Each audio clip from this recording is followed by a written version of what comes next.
Halo semuanya, kembali lagi di kanal YouTube video saya. Dan pada video kali ini kita akan membahas mengenai beberapa hasil penelitian yang telah menjelaskan terkait dengan kemungkinan penyebab genetik dari pasien-pasien dengan kondisi autisme. Berdasarkan hasil penelitian ini ada 4 kelas. Kelas pertama adalah kelas di mana pasien-pasien dengan autisme ini memiliki predominan gejala yang terkait dengan sosial saja. Tipe kedua adalah tipe pasien-pasien autisme yang juga memiliki kondisi developmental yang lainnya seperti intellectual disability atau ADHD atau dengan gejala-gejala lainnya. Kelompok ketiga adalah kelompok di mana dari semua domain ini semua terganggu dan kondisinya sangat berat. Dan tipe yang keempat adalah tipe di mana pasien-pasien yang didiagnosis dengan autisme itu sendiri memiliki gejala yang ringan. Dan untuk menjelaskannya sebenarnya agak sulit untuk dijelaskan satu-satu. Tapi yang telah dipahami sekarang dari beberapa penyebab genetik autisme ini digolongkan berdasarkan dari kapan genetik-genetik ini terekspresi. Gen-gen yang terekspresi ini dibagi menjadi 2 tahap. Tahap prenatal atau tahap sebelum seseorang dilahirkan dan tahap postnatal pada saat telah dilahirkan. Jadi beberapa penyebab-penyebab genetik ini sebenarnya melalui tahap proses seleksi atau filtering, kemudian dilakukan proses uji statistik. Filtering pertama adalah para gen-gen yang dimasukkan untuk proses statistik ini harus memenuhi kriteria.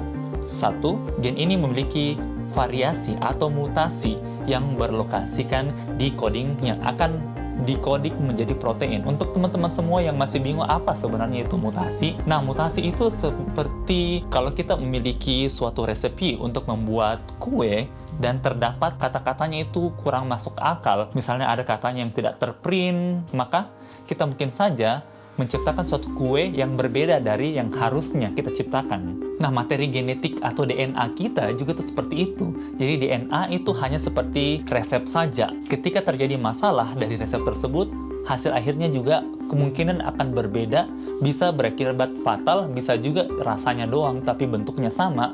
Seperti itu sebenarnya dampak dari mutasi genetik. Kriteria kedua adalah kriteria skor PLI yang sebenarnya akan sulit untuk dijelaskan, tapi PLI score ini menjelaskan terkait dengan ketika terjadi suatu mutasi pada suatu gen yang heterozigos, yang satunya normal, yang satunya tidak, tapi kalau dikombinasikan ini cukup untuk membuat perubahan dari fungsi ataupun struktur dari protein. Jadi kedua dari kategori ini yang banyak digunakan oleh beberapa penelitian untuk menggabungkan seluruh gen-gen yang memiliki kedua kriteria tersebut, kemudian dilakukan proses analisis dan didapatkan bahwa ketika gen-gen tersebut yang terekspresi sebelum lahir itu kebanyakan akan menjadi pasien-pasien dengan ASD yang ditemani dengan kondisi-kondisi developmental yang lainnya. Tapi pada gen yang terkait dengan ini terkait juga dengan intellectual disability khususnya dan juga terkait dengan hypotonia atau gangguan-gangguan motorik.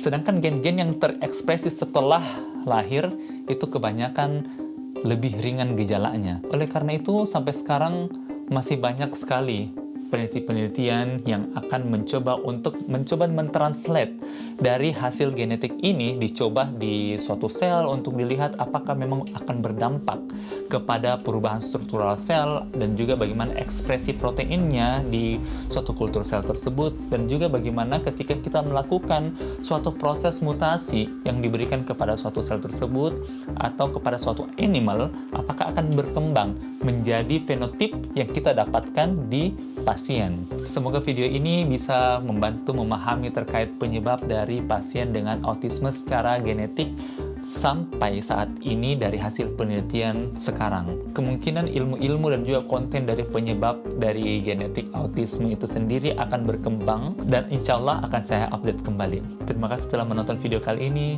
Sampai jumpa.